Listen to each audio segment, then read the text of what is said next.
pada persidangan sebelumnya CCTV berkah pada penetapan penyitaan 528 yang dimaksud itu sudah terbentuk folder-folder. Dalam CCTV kita kan nggak tahu dinamika persidangan, tapi yang dihadapkan ke persidangan itu seperti itu. Jadi CCTV yang di toko material ini bukan CCTV yang ada di VR, bukan. Jadi dia memori kecil yang hanya nyangkut di CCTV dan diakses melalui WiFi oleh pemiliknya. Sehingga saat itu kami menemukan dan kemudian melakukan pendownloadan. Sudah dalam bentuk folder-folder. Saksi, dari mana saudara bisa menyimpulkan bahwa yang dibawa, yang terlihat dari toko atau kios ke pintu mobil pick up itu adalah jenazah? Kami menduga bahwa memang itu adalah jenazah karena seyogianya ketika memang itu barang, kenapa tidak disimpan saja di bak belakang itu, demikian. Jadi itu hanya analisa saudara ya. Sebenarnya apa yang dikatakan oleh penyidik itu ya nyambung juga sih teman-teman. Seyogianya kalau memang itu barang, istilahnya beras atau telur, kenapa tidak ditaruh di bak belakang saja gitu loh. Kenapa harus di depan di samping pengemudi? Momen penyidik meyakinkan hakim bahwa CCTV yang dijadikan barang bukti itu ya seperti apa adanya, tidak dipotong-potong oleh beliau. Beliau mendatangi kepada salah satu pemilik CCTV, yakni yang di toko bangunan, dan beliau mendapati bahwa CCTV tersebut menggunakan memori kecil yang ditanamkan di CCTV tersebut. Dan seperti itulah data rekaman CCTV yang beliau dapatkan. Dengan itulah beliau menekankan bahwa tidak ada pemotongan dalam video-video CCTV tersebut. Dan dalam sidang itu pun penyidik meyakini bahwa yang digendong, yang dibopong oleh Ririn dan beliau itu yakni mayat korban Budi. Karena menurut penyidik kalau memang itu beras dan telur, kenapa tidak ditaruh di bak belakang, melainkan harus di jok depan. Ya teman-teman, buat kalian yang baru bergabung di channel ini, mohon dukungannya dengan tekan tombol subscribe dan nyalakan lonceng notifikasinya. Teman-teman nggak usah berlama-lama, kita langsung simak saja ke videonya. Barang bukti berupa CCTV itu merupakan barang bukti utama yang menentukan, berarti termasuk yang menentukan utama itu begitu. Betul ya. Itu sebagai petunjuk. Oke, kalau merupakan barang bukti utama, apakah dilakukan digital forensik terhadap CCTV yang berkah tersebut? Tidak ya. Tidak. Kemudian tidak dilakukan digital forensik terhadap CCTV tersebut. Pertanyaannya, siapakah yang memotong-motong CCTV tersebut? Penyidik. Jadi mohon izin yang mulia, pada saat kami terima itu kondisinya sudah seperti itu. Mohon izin yang mulia, yang dimaksud terpotong-potong itu seperti apa? Begini, pada persidangan sebelumnya CCTV berkah pada penetapan penyitaan 528 yang dimaksud itu sudah terbentuk folder-folder. Dalam CCTV kita kan nggak tahu dinamika persidangan, tapi yang dihadapkan ke persidangan itu seperti itu. Dalam CCTV itu video tentang pada tanggal 29 Agustus 2025 pukul 12 sampai pukul 13.30 itu terpotong, tidak ada. Langsung ke setengah 2 adegan beliau jalan masuk. Nah begitu. Kemudian dinamika persidangan berkembang, baru muncul nih jam 12, jam 1, setengah 2, nah gitu dia. Pertanyaannya, kalau berdasarkan pemikiran ahli, pemotongan itu dilakukan oleh digital forensik, makanya ditanyakan siapa yang memotong itu. Izin saya menjelaskan yang mulia. Boleh contohnya nggak? Izin. Boleh contoh pemotongannya nggak? Saya jelaskan dulu. Ya silakan.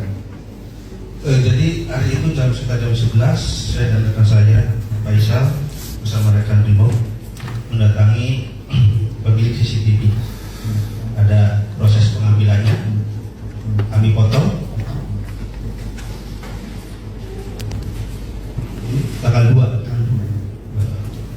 Jadi CCTV yang di toko material ini bukan CCTV yang ada di VR, bukan.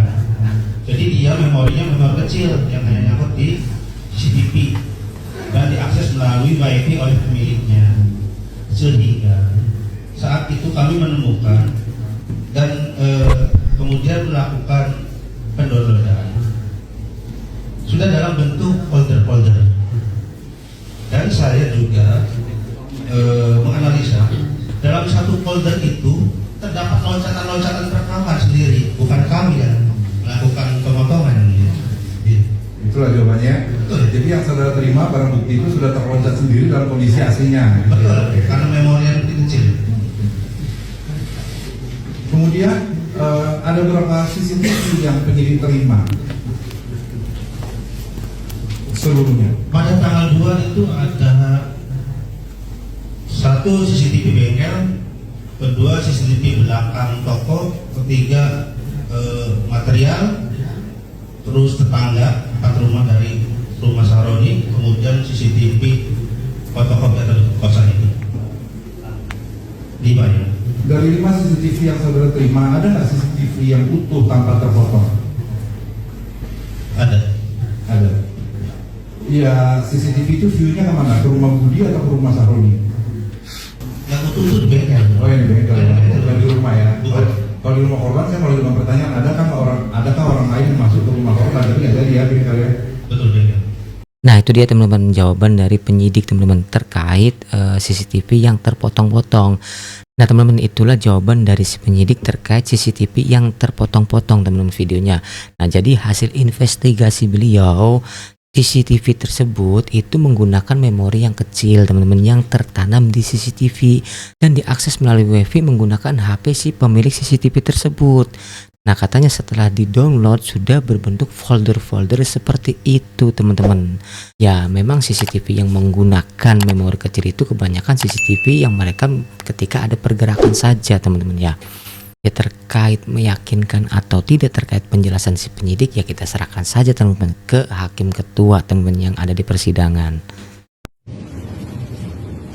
Saksi, dari mana saudara bisa menyimpulkan bahwa yang dibawa yang terlihat dari toko atau kios ke pintu mobil pick up itu adalah jenazah? Jadi kenapa kami bisa menyimpulkan bahwa yang dibawa dari toko yang dibungkus terpal kemudian diangkat menggunakan bambu itu adalah jenazah korban Ruby? Kita kan dapat informasi tersebut, kemudian menganalisa CCTV itu berdasarkan informasi dari persidangan yang disampaikan oleh Prio.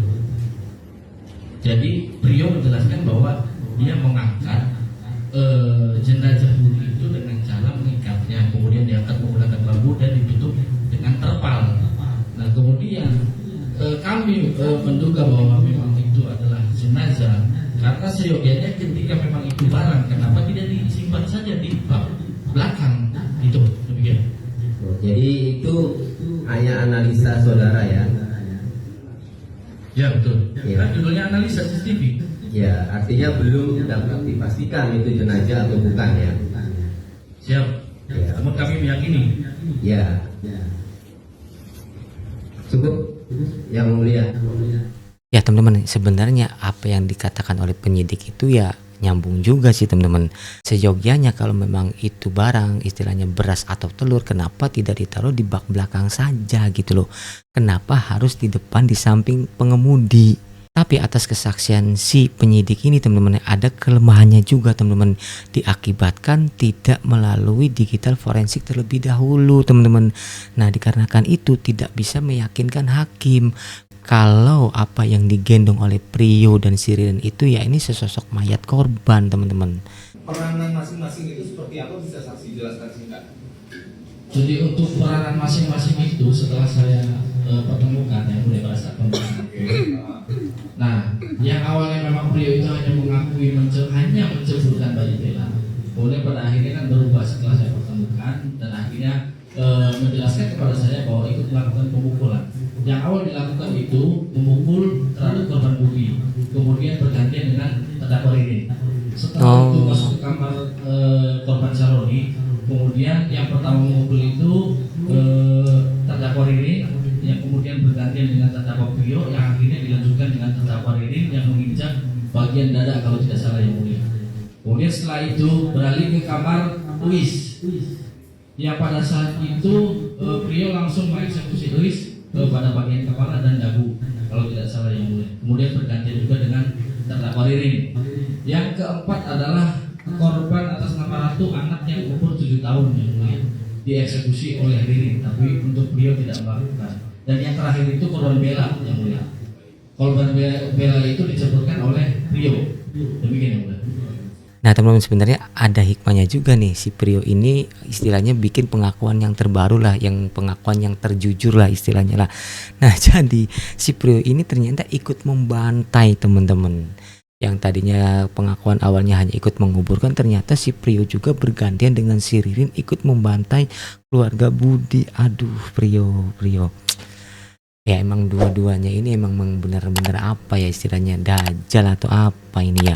Ya memang patut dihukum seberat-beratnya dua-duanya nih. Buat kalian yang membela Prio ataupun Ririn, sama-sama lah mereka berdua itu ya pelakunya gitu loh. Gak pantas istilahnya lah dihukum seberat-beratnya. Jadi melihat CCTV yang siang yang pakai kaos biru terdakwa, kemudian parkir motor, kemudian ada suara, ada dialog tadi. Terdakwa ini mengakui dan ia mencari Budi di kios itu dengan menanyakan ke tetangga kios yang kemudian ada suaranya itu. Kalau diperdengarkan lagi, memang agak nyambung tadi. Pertanyaannya, jadi dia mencari Budi karena Budi menurut terdakwa itu Budi itu pergi sama Amaniani menurut Joko. Jadi dia mencari tahu ke kios. Pertanyaannya, apakah saksi melakukan pemeriksaan terhadap tetangga kios yang ditanya oleh saudara terdakwa bahwa memang sedang menanyakan Budi? Saksi memeriksa tetangga kios tidak? Tetangga kiosnya Budi? Tidak. Berarti tidak tahu ya? Ya, tidak tahu. Nah teman-teman, jadi si Ririn itu sempat tertangkap CCTV di siang hari teman-teman. Nah menurut si penyidik, si Ririn itu sedang mengawasi situasi sekitar teman-teman. Tapi si Ririn membantah, beliau itu tertangkap CCTV itu katanya sedang mencari Budi, yang menurut si Joko itu sedang pergi dengan Ahmad Yani teman-teman. Dan sempat tertangkap CCTV juga si Ririn itu berbicara dengan orang yang ada di situ teman-teman. Nah disitulah teman-teman jadi kesempatan untuk Tony RM bertanya kepada si penyidik, apakah Anda menanyakan terkait aktivitas si Ririn dengan orang sekitar itu sedang apa? Nah disinilah penyidik harus belajar dari Tony RM yang sangat detail ketika melakukan investigasi. Nah harusnya penyidik bertanya juga kepada orang yang ada di CCTV tersebut, sebenarnya apa yang Anda obrolkan dengan Ririn? Ini jadi pelajaran nih buat si penyidik nih. Kalau seperti ini kan jadi tidak meyakinkan hakim gitu loh. Pak Anton, pada saat kesaksian saudara di sidang sebelumnya, saudara menyatakan bahwa saksi Prio pernah datang ke rumah ke bengkel saudara. Benar ya?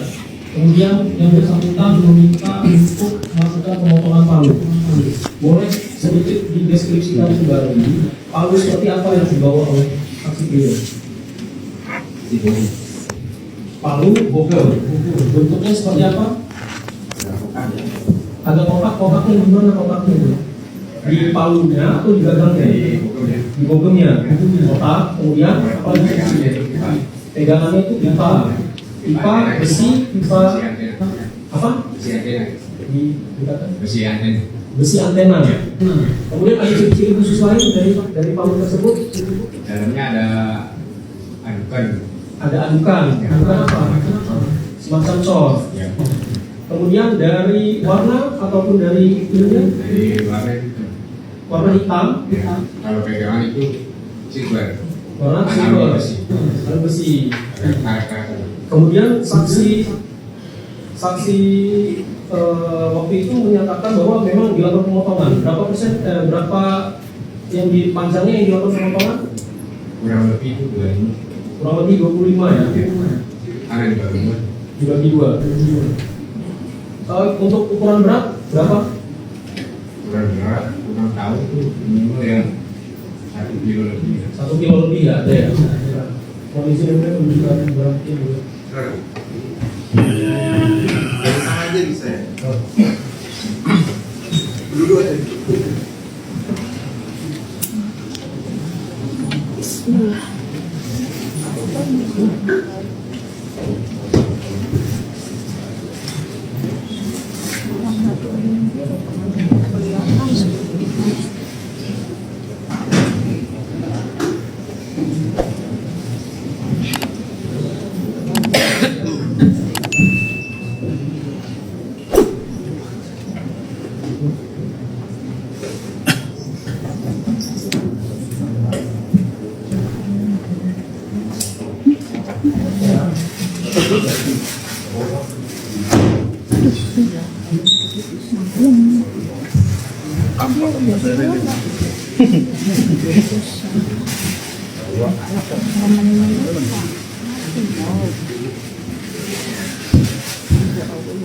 Apakah benar ini palu yang pada saat itu diminta oleh saksi trio untuk dilakukan pemotongan? Boleh dicek saudara?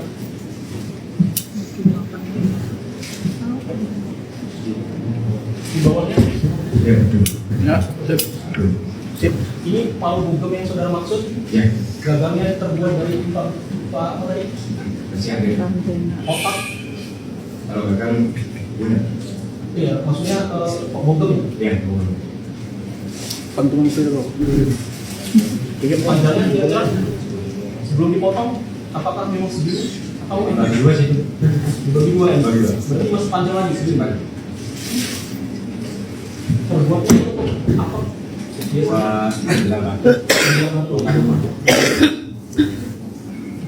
Sebenarnya cukup berapa?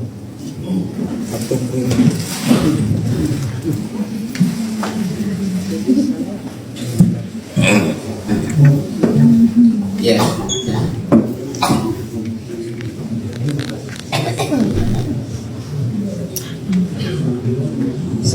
Santai Bang Anton. Ya. Tadi Bang Anton bilang gagangnya bulat ya. Gagangnya bulat. Ya.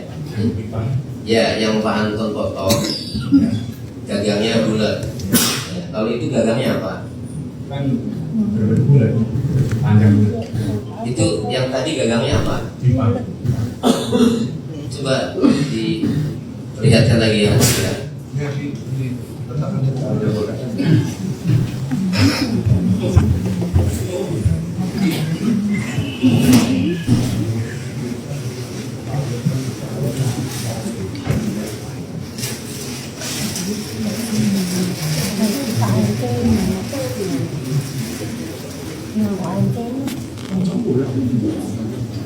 Saya ingin ya, maju depan.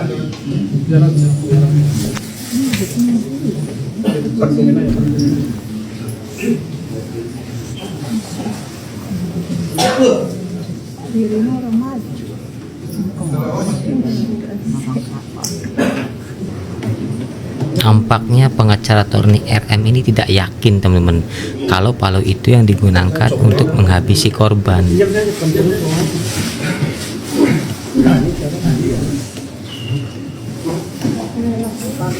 saksi itu secara keseluruhan dulu ya. Itu apakah palu yang saudara saksi potong saat itu? Bagaimana saudara saksi bisa mengingatnya? Kalau palu yang dihadirkan tadi adalah palu yang saudara saksi pernah potong, bagaimana untuk mengingatnya? Segi sama di dalamnya ada cocoran, ada mesin Dari apa? dari besi, segi besinya itu. Besinya. Nah, dari motornya sama dalam pipanya itu ada adikan. Itu dulu saksi waktu dihadirkan pada tanggal 22 April 2026 jadi saksi. Saksi mengatakan bahwa kepalanya itu besar banget karena bogem. Kalau itu menurut saksi kategori bogem atau kategori kampak? Perkiraan apa tanya sama saya, perkiraan itu modelnya seperti apa? kita kan nggak fokus ke situ ya. Kita Iya. cuma potong setelah udah dipotong udah selesai. Ya, saksi pada 22 April 2026 mengatakan bahwa jenis palunya tuh palu bogem Ya. besar. Bogem itu, kalau bogem itu bisa nggak satu tangan kalau megang? Kalau bogem, Ya itu buat bogem sih apa pembongkaran rumah. iya, Ada yang lebih besar juga ada itu bogem seperti itu. iya. Kalau bogem itu, setahu saksi ini mungkin ahli di apa namanya bidang penerbangan ya, kalau yang kelas kan. Kalau bogem itu untuk mengangkat palu bogem itu, ya itu satu tangan apa dua tangan kalau bogem? Tergantung kita tenaganya Pak. Ya. Kalau kita tenaganya kuat, kalau kita nggak kuat mungkin dua tahun. Oke. Nah, untuk yang tadi barang bukti tadi itu menurut saksi kategori bogem atau kategori kampak. Kan yang kecil palu, yang agak besar kampak ya. Namanya semi bogem. Semi bogem, jadi bukan bogem. Jadi keterangan saksi yang dulu bahwa itu bogem, terus sekarang namanya semi bogem, jadi mana yang benar?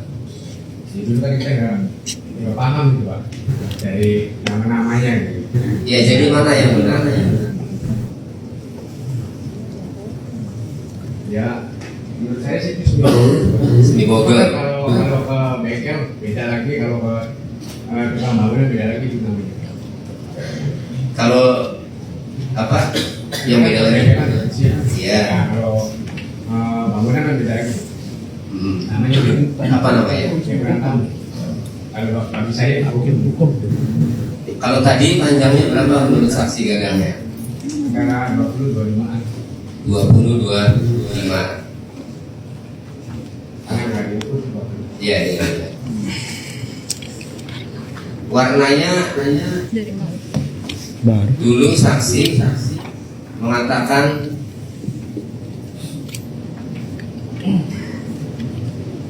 bukan hitam ya. Kalau pegangan sih Pak, Ya, alami bersih. silver kan. Ya. Sekarang menurut saksi apa itu warnanya apa tadi? Itu hitam. Hitam. Udah kena air. Enggak, saya nggak tanya kenapa bisa hitam. Ya. Saya hanya tanya dulu saksi warnanya silver. Silver. Ya, silver stainless. Bukan. Silver air glow. Kayak besi pipa adin-adin. Oh, besi polos yang tidak ya, besi natural itu. Ya. Tapi kalau yang sekarang saksi lihat warnanya hitam. Jadi beda ya. Kalau warna ya bisa beda karena Ya, untuk warna beda. ya. Ya. Betul sih. Ya teman-teman, itulah keraguan dari pengacara Tony terkait barang bukti palu bodem teman-teman. Tetapi apapun keraguan yang dikelontarkan oleh pengacara Tony, yang jelas si tukang las ini, Pak Tony ini sudah mengkonfirmasi teman-teman bahwa betul palu bodem tersebut yang dibawa oleh Prio untuk dipotong gagangnya, untuk diperpendek. Ciri-cirinya apa? Di dalam pipanya itu ada istilahnya bercak bekas coran teman-teman, bekas tanah cor lah. Dan sudah dikonfirmasi betul ada gitu loh. Terkait perbedaan warna ya mungkin saja teman-temannya, dugaan saya sih ya namanya sudah di-coat berbulan-bulan, yang namanya di-coat kan air bekas mandi, air bekas cucian gitu loh teman-teman. Bisa saja terkontaminasi karat lah jadinya lah, kotor lah, sudah berbulan-bulan teman-teman lah. Bayangkan lah besi ditaruh di got berbulan-bulan, ya wajar saja kalau menurut saya teman-teman. Kalau ada perubahan, kalau menurut Pak Tony berbeda untuk menekankan atau memberikan ketidakyakinan kepada hakim, ya wajar-wajar saja teman-teman, karena itu sudah tugasnya pengacara teman-teman untuk membela si kliennya, yakni si Ririn. Tetapi pada intinya si palu bodem tersebut sudah dikonfirmasi oleh Pak Anton selaku tukang las bahwa betul palu tersebut yang dibawa oleh Prio untuk dipotong gagangnya teman-teman. Ya teman-teman, gimana komentar dan pendapat kalian terkait video-video kelanjutan sidang di kasus Pak Oman tersebut? Coba tuliskan di kolom komentar. Jangan lupa like, komen, dan subscribe. Nyalakan lonceng notifikasinya. Assalamualaikum.